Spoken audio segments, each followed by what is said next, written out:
What's going on, Los Angeles? Welcome into another edition of the Rams Skinny here on the LA Football Network. Coming at you for a Victory Monday. Rams get to 6-6 after a 36-19 drubbing of the Cleveland Browns at SoFi.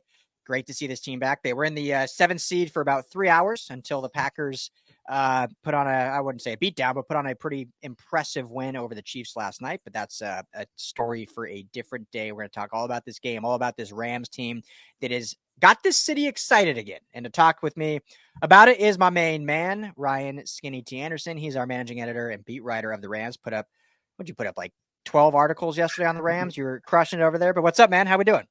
Just 4. I'm trying to hit a level of prolificacy that is that even a word? Prolificness. Anyway, I'm doing fantastic. It's good to be with you once again. And 6-6. It's heading into the season. I said the floor of this team was 6 wins, and they're already at their floor with 5 games left to go. So I think everything is looking positive for these guys at the moment. Yeah, absolutely. And what a game it was. I think there was it's always funny, like being when you look in like Facebook groups or just even on Twitter during the game. And it's, if it doesn't start exactly perfect, it's like, oh my gosh, here we go again. Terrible. Like fans are like, this is a fire everybody. And then end up winning 36-19. And it's like, man, this is actually a team that's playing pretty well and put up 36 points against the number 1 defense in football. So a lot to get into. Excited to get in with you. First of all, where's your Charlie Brown tree? What happened to it? I don't see it behind you on your left shoulder there. It's just over there. Apparently it got moved. It's with us in spirit. Okay. The boss moved it. I get it. I know how that goes. So she has the control. Okay. Well, how was the weekend outside of football and the Rams win? How was the weekend? Can you believe it? I watched some college football. I don't know if you can believe that, but I did. I went to a bar and I watched Alabama beat up on Georgia in a very exciting game. So yeah, I love December in Los Angeles. It's got all the festivities of everything else. Everybody's got the lights up, everybody's got their trees up. You just don't have to deal with sliding around on the road and some slush or freezing your ears off or anything like that. So yeah, fantastic weekend. So you wait till USC and UCLA are done playing to start watching some college football. I like it, which this year was a smart choice based on how those teams played. So, but yeah, it's LA does such a good job of festive Christmas stuff for, us not being necessarily a winter wonderland. There is plenty to do every weekend. I mean, here in Pasadena, I know you were up here, but they did on Lake Street, they did a huge holiday. Even on Colorado, in one of the alleys, they did a big holiday celebration that they do every weekend.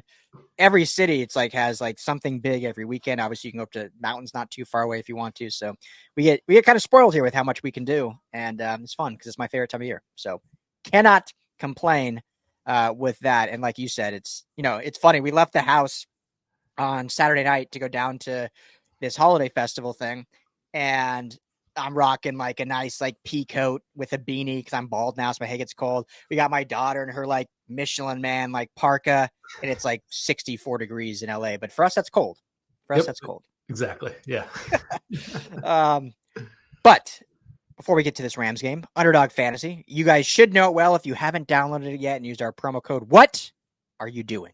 Could have won some money. I won some money again this weekend. It's just a lot of fun. It makes you more interested in the games that you're not interested in. Obviously, the Rams game you're interested in, but hey, you can play with players on other teams. Tonight's Monday night game matchup could be a lot of fun. Head to UnderdogFantasy.com or download the Underdog Fantasy app on the App Store, Google Play. When you download it, go to make your first deposit. Make sure to input our promo code RAMS LAFB. That's all one word, RAMS LAFB. You're going to get a match deposit bonus up to $100. Put in $100, they're going to give you $100. So now you have $200 to play with.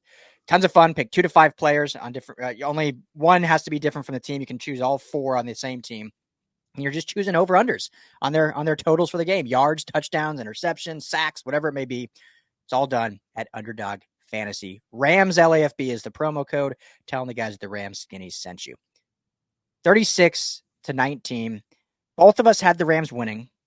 both of us had a much lower scoring game, which it was for a good portion there. When it was 10-7 skinny, I was like, all right, my 17-7 prediction is in play.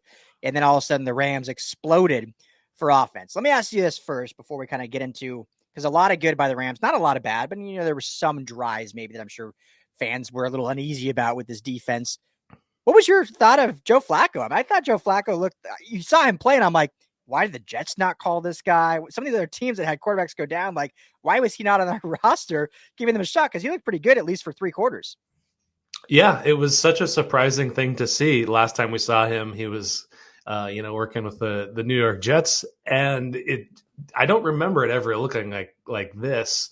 Obviously, he didn't go completely nuts, but for a backup quarterback that was sitting on the couch, just a free agent out there waiting to be picked up by somebody, comes in and throws a pretty good game. Kept the Brownies in the game for a good chunk of until it all went south. A good chunk of the game, they were right there with it, and more than they can say for Dorian Thompson-Robinson and PJ Walker and even Deshaun Watson at times this year. It didn't look like they could keep this team afloat, and they were relying so much on their defense. So, yeah, good on you, 38-year-old Joe Flacco, still younger than me, but he'd be in high school with me if we were gauging it that way. He looks way older than you, so you got that going for you. You got that face that it's funny. This is way off topic, but my wife watching. Have you ever heard of the show Virgin River on Netflix? No. So I don't know why you would, but it's she watches it whenever I put Mia to bed at night. It's like that's her hour when I'm bathing Mia, reading her stories, putting her to bed. That's like her hour of like alone time. So she watches her shows, and one of them is Virgin River. Anyway, I walked out last night, and there's this couple that when you look at them on screen, and I don't watch the show, so I have no idea their names. If anyone listening knows, but it looked like at my first glance that it was a son and mother, and then she like kind of saw me kind of watching their interaction, like. Seems like a really close son and mother, like very awkward thing. And she was like, oh yeah, they're like, doesn't that look odd? Like she looks so much older than him. They're dating. And I was like, oh, okay. And then the further I looked, I was like, that's kind of like a Ryan Anderson face, how he just looks so young, but apparently he's older than what he looks. So I was paying you a compliment that here's this guy that he just had a young looking face, but he's probably actually quite a bit older. So you're a Virgin River in a way. I don't know how to make that sound not weird, but young face. That's all I was trying to get at. You got a young face, which is good. Oh, I appreciate it. Yeah. Yeah. In my first job, a woman asked me how old I was because she was concerned that they were hiring somebody that was illegally hired at a young age. Anyway. I'd be curious if you had a lot of facial hair, if that would change. Cause people might not expect this. Like I had a very young face. Like I always looked way younger than what I was when I was even starting college, like before I kind of grew this out. But then when I started dating my wife, I was 24 when we started dating, had the beard already. Everyone on her family thought I was 35. It's the most offensive thing I've ever heard. 11 years older than what I was. And my wife's older than me. So not only is she older and I'm the younger one, they thought I was 7 years older than her. Unbelievable. Yeah, anyway. I rock the 5 o'clock shadow.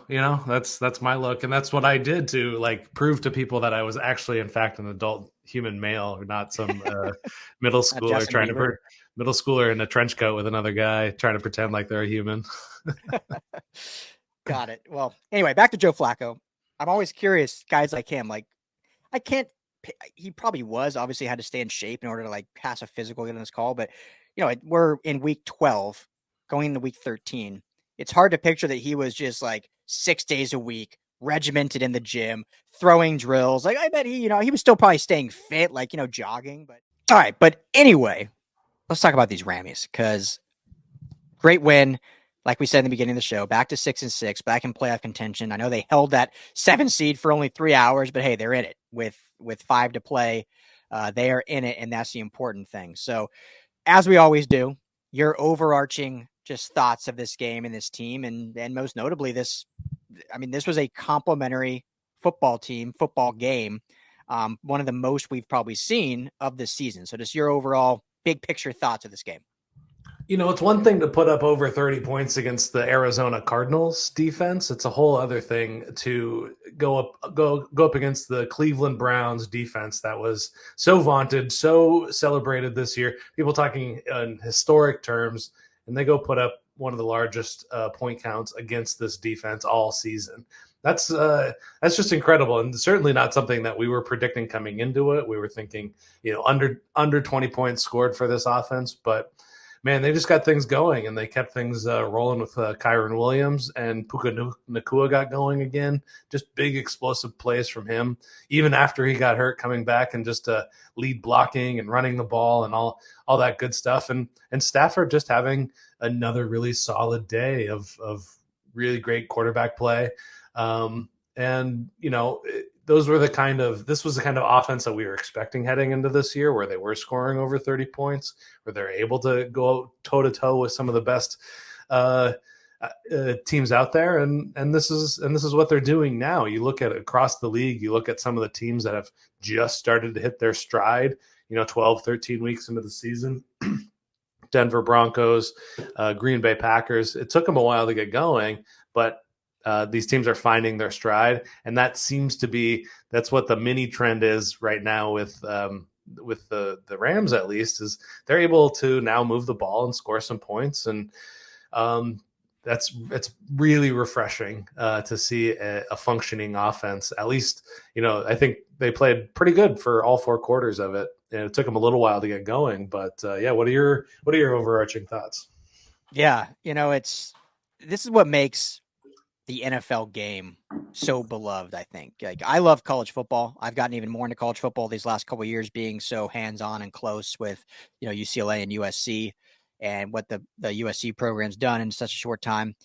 But what makes college football tough for the casual fan is, you lose one game, your season's pretty much done, at least in terms of like those top tier programs trying to go to a natty.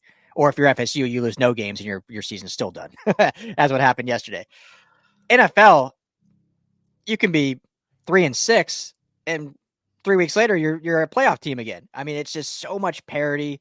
Every game, it means a lot, but at the same time, it doesn't necessarily end your season. And you can have a bad loss like they did against Green Bay with Brett Rippon at quarterback. Everyone thought this team was dead in the water, and here they are, 3 straight wins, a big win against Cleveland, and they're one of the hottest teams in football. And I think that's what makes the sport so fun for casual fans, is it's never over. It's not like, oh, okay, well, the season's done, so why pay attention? It's like, no, it's not. Like, as long as you have a good head coach, a good quarterback, and some competency at every level of your defense and offense, you're in it till the very end. And this Ram team proves that, but it's also on top of that, they've started playing really good football, as you're saying, Skinny T, at the right time. Like, this is when you need to play your best ball, is December. Historically, or not even historically, but just as of late, the Rams have played really bad football in November, winning their final 2 in November, and then now going into December with the big win right as the month starts. So now's when you play your best ball. They did that yesterday. I think you see how important Kyren Williams is. We don't need to talk a ton about him, because I know we talked about him a ton last week, rightfully so. But again, another big game from him. Just, McVay said at the beginning of the year, remember, when they were talking about him, and he basically came out and said, like, he's the exact type of player that we want in this culture, in this team, and especially playing the running back position. And Kyren Williams early in the season said, I want to be the type of player that I'll do anything that my coach asks. I'll run, I'll pass catch, I'll pass block, I'll do whatever. And he's doing that, and that shows how important he is to this offense. And then my last big takeaway, and then we'll get deeper, Puka Nacua, man. What a warrior that guy is. And just a dominant warrior at that. I mean, he hit... Remember there were talks about it. He was slow, and they were scheming him open, which who cares? Like, that's part of your coach's job, is to scheme you open. Yeah. Dude hit like 21 miles per hour on that 70-yard slant. It was like the 3rd fastest time that Next Gen Stats has recorded this season. So he must have gotten rid of those Monarch cleats that we made fun of and put on some PF Flyers or something, because he was flying out there going 21 miles an hour on that 70 yards. So Puka Nacua, Skinny T, what a game. Yeah, I did not see that particular statistic, but in the first kind of few drives for the Rams, they weren't getting a lot of things going, except Nacua was the thing that was able to slice and dice this Browns defense. So yeah, it was great to see him kind of get another one of these games underneath of his belt. He started off so hot, kind of fell back to earth, and kind of popped up back. But the last couple of games or so, hasn't been hauling in too many catches or logging too many yards. But this one put up 100 over 100 yards receiving. A couple of good gains on the ground. He had that one big 45-yarder come back because of a holding. But on the other side of that, what are your thoughts on Cooper Kupp in this game and kind of recently? Is he just hobbled? Where does he belong in this offense? Over the next few weeks. Yeah, I was going to ask you that, so I'm glad you brought it up. I was going to ask, are you concerned at all about what seemingly the connection between him and Stafford just doesn't seem like what it was? And yeah, I don't know. I mean, it was good to see him get in the end zone. He led the team with 6 catches, but only 39 yards, very paltry in terms of yards per catch. A lot of miscues between him and Stafford, whether it was the wrong route or just the timing was off or what, but it hasn't looked the same as that Stafford Kupp connection that we've seen. And yeah, I don't know. It could just be, just still trying to get back into the rhythm. It could be that, you have these other weapons now and they got Demarcus Robinson finally involved yesterday, which was great to see. 4 catches and a touchdown. So they are utilizing more of their weapons more. So it could just be that, but I don't know. I don't think for me, and I'll toss it to you next, I'm not concerned yet. I don't think it's to that level where it's like, oh man, is this like, are we done with this dynamic duo of nine and dime, as they like to say on the podcast, but we haven't seen it as of late. But what are your thoughts? I mean, is it concerning to you or is it more of just, hey, they're just spreading the wealth around better? It is a bit concerning to me, and especially in this game, just because it didn't seem like he was himself. It didn't seem like he was the Cooper Kupp that we've come accustomed to seeing out there. And injuries do mount up, and maybe he's playing a bit dinged up, and he just wants to be out there and contributing. And he pulls attention in the secondary for sure. Still, you got to cover him, even if he's not the same Cooper Kupp that we've seen in years past. But how worried am I? We'll see over the next couple of weeks. I'm not gonna hit the panic button at this point. It's gonna be a tough matchup against Baltimore, which we'll talk more about later on in this week. Luckily, that Baltimore game doesn't affect their playoff chances all that much, being a different conference and all that. But definitely something to keep your eye on. And you look at also Higbee kind of going down with an injury there. That is a bit more of a high panic situation for me, just because they don't have a Puka Nacua next up. In who's the next tight end? Is Hunter Long the guy? I don't know, but that's in terms of the depth chart, that's just a really shallow spot for them. And I don't think it doesn't seem like what he suffered was a long-term injury or anything like that, but just another what's going on there. Yeah. I'm sure we'll hear more today or tomorrow from Coach McVay. But looked like a wrist. Hopefully, it's like a stinger in that regard. Did you hear more of an update? He came up. He's had hand injuries throughout the season, both on his left and his right hand. But this one, he went out with concussion protocol concerns and then stayed out with a kind of head and neck injury. He didn't go into protocol. He had his helmet, so he could have gone back into the game, but they kept him out for the abundance of caution, as they say. So just one of those that position group, has always been that kind of red flag for me for this Rams, just because they don't have another answer beyond Tyler Higbee. So. Well, and to your point, they finally the last 2 weeks, like we've been saying it forever, like where are they going to utilize the tight end position more in this offense? And it's like finally last week 2 touchdowns. This week they were kind of getting him on some critical, third downs or some second and longs, and he was able to get some catches to move the chains. And then we haven't seen Bryson Hopkins or Hunter Long play, like they just haven't been out there. So could we have that situation where a guy comes up that we haven't seen a lot of? Perhaps. I mean, that would be the hope. But hopefully Higbee's okay and is good to go. But yeah, to your point about Cooper Kupp, we'll see. We'll see what he looks like in this offense. He doesn't totally look like himself. I think what's good to see is how excited he is, like for his teammates when they succeed. Like receiver is such a interesting, not just position, but personality, because you have some receivers that are it's all about me, the prima donnas, I need my numbers, yada, yada, yada. And then you have you do, it's not just Cooper Kupp. He's probably, I'd say, not the normal, but there are other guys like him that are very team first and like, hey, I don't really care that much as long as, our team wins and that. I mean, you see his excitement when Puka Nacua gets in the end zone when he has a big play. You see his excitement when Demarcus Robinson finally got in the end zone and got his touchdown. So definitely the leadership is not concerning at all. That's still there and intact, and very much he is the heart and soul of this offense, part of that.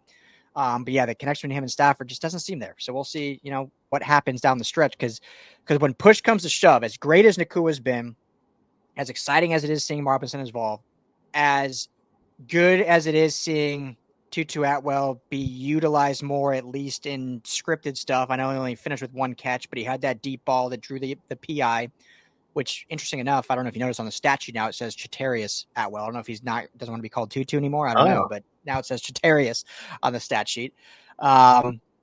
Still, when push comes to shove in crunch time, like Cooper Kupp's your guy. Like that's your go-to guy. So you got to see that start getting back to that system. We don't want it to go back to where it was. He was the whole offense. He was getting 20 targets and no one else had a catch.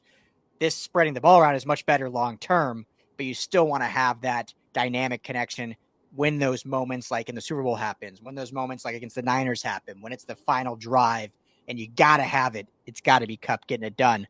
And, we haven't seen that over the last couple of weeks.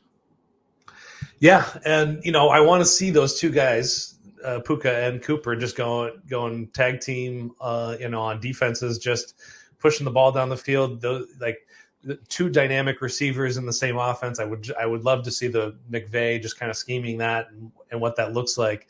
And how exciting can that actually be, and how dominant can the offense really be? And speaking of dominance, the offensive line held the Browns to a goose egg in terms of sacks. The Browns headed into this game with over 3 sacks a game, averaging over 3 sacks, and this is the very first game that they came up with no sacks. Myles Garrett obviously a bit banged up and coming into this game, but still a fantastic effort, and that's exactly why this offense was able to move the ball like they did, keeping Matthew Stafford off the turf. Huge on the offensive line. And I want to get to the defense before we wrap this up quickly, but man, I don't want, this is going to sound like a jab. It's not trying to be, because we cover all the LA teams here, but you got to feel for Chargers fans, the fact that they took, Quentin Johnston in the first round with their first pick. They took Darius Davis in the 4th round as another receiver. And the Rams took Puka Nacua in the 5th round. And not only is Puka Nacua way outperforming Quentin Johnston and Darius Davis, he's outperforming every single rookie receiver. And it goes to show that a receiver is very dependent on other intricacies to happen, whether it's play calling, whether it's your quarterback connection. B, it's a huge position of confidence. If you have a lack of confidence in your catching ability and your route tree, whatever it is, that has a huge effect. And then C, obviously, it comes down to you as just an athletic ability. I don't think anyone out there would say that Quentin Johnston is less athletic than Puka Nacua, but man, the numbers don't lie. And the Rams hit a home run with Puka Nacua, and unfortunately, the Chargers haven't even got a bunt on base with Quentin Johnston so far. So I feel for Chargers fans, and they got to be looking across the aisle here at SoFi, man, like, what gives? What's going on here? Yeah, we don't have to go into the Chargers at all. They're living in the bed that they've made for themselves, and it's unfortunate to watch that happen. But last big shout out for me on the offense is on first and second downs. This team was the second best offense in the league last week by EPA per play, second only to the San Francisco 49ers. But, we were talking about earlier in the year, the team's struggling on third down. They did that again this year, I think 4 for 12 on third down in this game, but they were doing so well on first and second down, which is where Sean McVay breads his butter. And those are the two plays that he likes to scheme up and come up with good answers. And he did just that. So well-called game, excellent game execution for the players. So wonderful job, offense. Love it. Yeah, 36 points, 34 points. There was a safety in there. We got to give the defense credit for that at the end of the game. Love that you said breads his butter. I know you meant butters his bread, but hey, breads his butter sounds great. All right, let's quickly talk the defense. We don't have to spend a ton of time. We can wrap up here, and we'll have plenty more content up on LAFBnetwork.com. Skinny T here has plenty of articles already. We'll have more coming to you. We'll have some more video content and social, and obviously our preview show for Baltimore coming up here soon. But this defense, man, I mean, just continues to play well. Again, we said this Browns offense, especially with a Joe Flacco or another quarterback, was not going to be one that we're scared of, and it was rightfully so. Only gave up 14 points. They had their moments of moving the ball. Flacco, as we talked about at the top of the show, looked a lot better than we were anticipating after sitting on the couch for 11 weeks and coming in cold, and looked to command the offense fairly well. So credit to him. Credit to Kevin Stefanski for getting them ready. But overall, this Ram defense played great. They were stingy in the secondary. They were good against the run, which we knew the Browns to have any success, we're going to have to run the football very well. They seem to have one drive where they were very successful in the run on one of those touchdown drives, and they really emphasized that and moved the ball down the field. But outside of that, I believe they held them to under 100 yards total rushing defense, and played well from kind of top to bottom with a bunch of players standing out. Just your thoughts, Skinny T, overall on the defensive performance. Yeah, another Aaron Donald game. 8 total pressures. Instrumental in the last drives, just putting the game away, salting the drive away for the Rams to win. And then next to him, Kobie Turner. Wow, just what a 1-2 punch those two guys have been. Talking about this Rams draft specifically, just finding answers along the defensive line, along the offensive line, like you talked about with Puka Nacua as a wide receiver as well. Just a really great draft, just answering all those questions and finding pieces as starters. So, a bit of depth, showing some depth in the secondary with John Johnson coming in, with Quentin Lake going out. John Johnson coming with a big INT in the game. So, yeah, just another solid performance. Again, I find it hard to criticize this team, especially, with some of the injuries that they've had on the defense. Kobie Durant kind of playing just a few snaps, not a ton, but just really able to make keep this offense in the game. And yeah, I have no criticisms on this side. Yeah, it's Les Snead will get all the credit, and rightfully so, but this scouting department and player personnel department deserves so much credit, not just in terms of these draft picks that are showing out, which I'll get to in a second, but even in terms of who they added in free agency before training camp. When you look at Akhello Witherspoon, who's just having his best year as a pro and fits right in with this team and is instrumental in what the secondary has done. When you look at on the offensive line and who they added, and Kevin Dotson, and adding him, and he might be the best offensive lineman in this unit so far in terms of what he's been able to do in PFF grades. And I mean, he's a guy they're definitely going to want to lock up long term. And you have him and Avila at both your guard positions. I mean, you're looking pretty good. So that personnel department, that scouting department, hats off. Shout out Kobie Turner, like you mentioned. I mean, you never, and I'm going to do it, but you never want to compare anyone to the great Aaron Donald because he is one of one. But they found an interior defensive lineman in Kobie Turner that can do things that Aaron Donald has done his whole career. I'm not going to say at the Aaron Donald level. I'm not going to say he's going to be Aaron Donald as an interior defensive lineman. He got 2 yesterday, and just unbelievable performance from Turner. Byron Young continues to play well on the edge there. So, shout out to Coach Henne, Eric Henderson. Again, I think he's one of the best defensive line coaches in all of football. And you look at Kobie Turner's quick development, that speaks for itself. So, yeah, I won't be too long-winded. Ernest Jones, another phenomenal game. I mean, 15 tackles? He was asked after the game about the 15. He said, "Oh man, I was going for 16." So I love the mentality. I love the mindset, just hungry. This team, man, again, they're 6-6. You are what your record is, but seeing where this team was last year to where they are this year, this is a fun football team that has a great culture instilled. You have your vets at key positions. Matthew Stafford playing elite. Cooper Kupp, little down, but still Cooper Kupp. You have Robert Havenstein as your kind of stalwart on the offensive line. You look at Aaron Donald, Ernest Jones, Jordan Fuller, and then you have a bunch of hodgepodge of guys that have bought in, are lifting each other up, playing with passion, playing with speed, doing their job. this is a team that can beat anyone, I think. And that we're getting way ahead of ourselves. We got Baltimore coming up, but that week 18 game Niners Rams might be one for the ages. And it might be the game that either gets the Rams in the playoffs or keeps them out of it. And I'm excited. So I think there's a lot of excitement around this team, and the city of LA should really embrace what this team is right now. Yeah, always exciting with this team, always competitive. That's fantastic. My one big note, special teams once again. Lucas Haverisik struggled, missed only one, but a couple of those other kicks were a little bit suspect, heading in the wrong direction. So I'm curious. I wrote a little piece about it, about what the long-term goals are for this position is. Who are they going to find? Are they going to find somebody in free agency next year? Are they going to go through another round of kicker carousel and find another person to add on before the end of the year?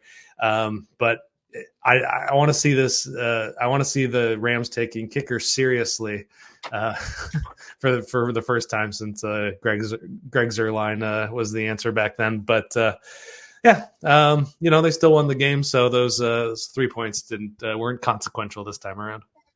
Yeah, that's and we'll wrap up with this because I want to ask you something, and then we'll sign off. But that is the one. I think all of their offseason moves have seemed to work out. Obviously, I know fans are still bummed about the Jalen Ramsey trade. He is as good as advertised still down in Miami, but I don't think it's hurt the Rams in terms of secondary play. I know there's ups and downs with Kendrick and whatnot, but it's okay.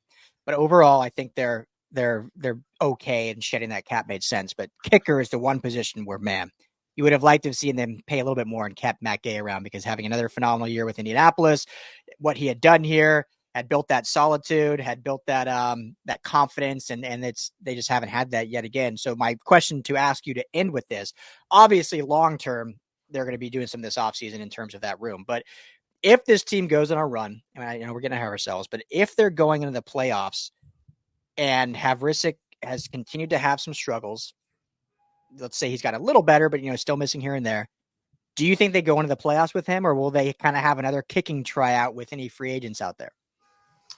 That's a great question. Yeah, I think they should. I think they should keep their options open. Mason Crosby's out there. He's a free agent right now. They tried him out when they were looking to replace Brett Maher.